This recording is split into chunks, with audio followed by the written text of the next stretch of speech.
Hello guys, my name is Deepak Panda. Deepak knowledge video channel में आप लोगों का स्वागत है। जैसा कि अभी तक आप लोगों ने जाना कि श्रीमद् भगवत गीता का चौथा अध्याय दिव्य ज्ञान क्या होता है। अब हम आपको अध्याय 5 कर्मयोग के विषय में बताएंगे। पर उसके पहले अभी तक अगर आप लोगों ने हमें सब्सक्राइब नहीं किया तो सब्सक्राइब कीजिए, घंटी के बेल आइकन को दबाइए ताकि हमारे नए वीडियो का नोटिफिकेशन आप तक पहुंच जाए। तो शुरू करते हैं। कर्मयोग, कृष्ण भावना भावित कर्म। अर्जुन ने कहा, हे कृष्ण, पहले आप मुझसे कर्म त्यागने के लिए कहते हैं और फिर भक्ति पूर्वक कर्म करने का आदेश देते हैं।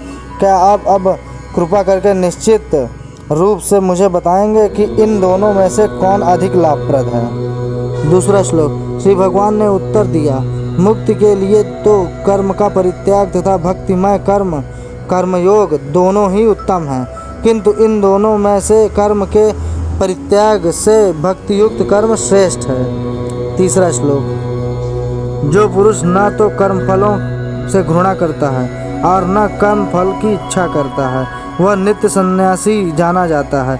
हे महाबाहु अर्जुन, ऐसा मनुष्य समस्त द्वंद्वों से रहित होकर भवबंधन को पार कर पूर्णतया मुक्त हो जाता है। चौथा श्लोक।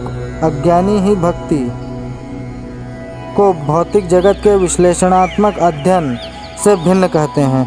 जो वस्तुतः ज्ञानी है वे कहते हैं कि जो इनमें से किसी एक मार्ग का भलीभांति अनुसरण करता है वह दोनों के फल प्राप्त करता है।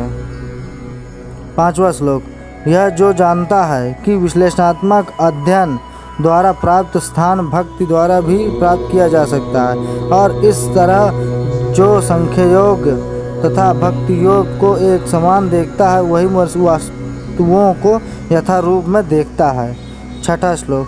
भक्ति में लगे बिना केवल समस्त कर्मों का परित्याग करने से कोई सुखी नहीं बन सकता, परंतु भक्ति में लगा हुआ विचारवान व्यक्ति शीघ्र ही परमेश्वर को प्राप्त कर लेता है।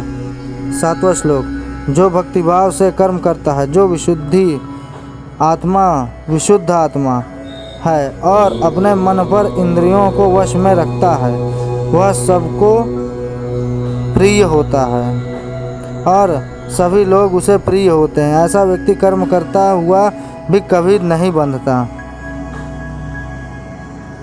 आठवां श्लोक और नौवां।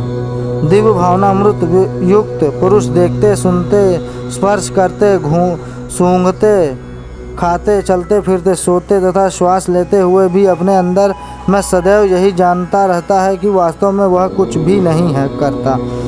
बोलते, त्यागते, ग्रहण करते तथा आंखें खोलते बंद करते हुए भी वह यह जानता रहता है कि भौतिक इंद्रियां अपने अपने विषयों में प्रवृत्त हैं और वह इन सबसे पृथक है। 10वां श्लोक। जो व्यक्ति कर्मफलों को परमेश्वर को समर्पित करके आत्म आसक्ति रहित होकर अपना कर्म करता है वह पाप कर्मों से उसी प्रकार अप्रभावित रहता है जिस प्रकार कमल पत्र जल से अस्पृश्य रहता है। 11वां श्लोक। योगी जन आसक्ति रहित होकर शरीर, मन, बुद्धि तथा इंद्रियों के द्वारा भी केवल शुद्धि के लिए कर्म करते हैं। 12वां श्लोक। निश्चल भक्त शुद्ध शांति प्राप्त करता है क्योंकि वह समस्त कर्म फल मुझे अर्पित कर देता है, किंतु जो व्यक्ति भगवान से युक्त नहीं है और जो अपने श्रम का फल कामी है वह बंध जाता है। 13वां श्लोक। जब देहधारी जीवात्मा अपनी प्रकृति को वश में कर लेता है और मन में समस्त कर्मों का परित्याग कर देता है तब वह 9 द्वारों वाले नगर भौतिक शरीर में बिना कुछ किए कराए सुखपूर्वक रहता है। 14वां श्लोक। शरीर रूपी नगर का स्वामी देहधारी जीवात्मा न तो कर्म का सृजन करता है, न लोगों को कर्म करने के लिए प्रेरित करता है, न ही कर्मफल की रचना करता है। यह सब तो प्रकृति के गुणों द्वारा ही किया जाता है।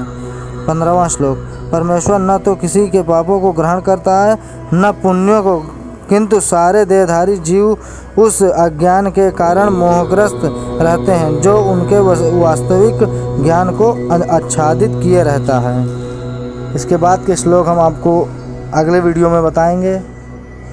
वीडियो अगर अच्छा लगा हो तो लाइक कीजिए, शेयर कीजिए, कमेंट कीजिए।